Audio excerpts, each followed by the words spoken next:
নমস্কার, আমি নিশা। এই লকডাউনে আমরা খুব খারাপ পরিস্থিতির মধ্যে আছি। আমাদের স্কুল, মানে আমার স্কুল বিশেষ করে, টিউশন সব বন্ধ।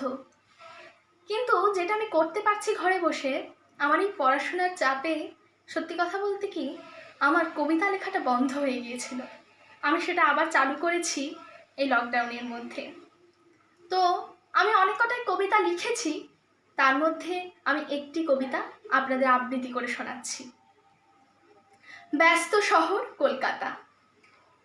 কলকাতা তুমি ব্যস্ত, শহর তুমি মস্ত।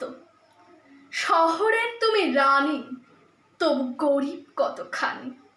খাবার জন্যে ভিক্ষে করে শিশু ক্লান্ত, তুমি কি তার খিদে মিটিয়ে করতে পারো শান্ত? কলকাতা তুমি ব্যস্ত, শহর তুমি মস্ত। হাজার গরিব দুমুঠো ভাতের জন্যে করে চাকরির আশা, তুমি কি তাদের দেখাতে পারো দিশা? কলকাতা তুমি ব্যস্ত, শহর তুমি মস্ত।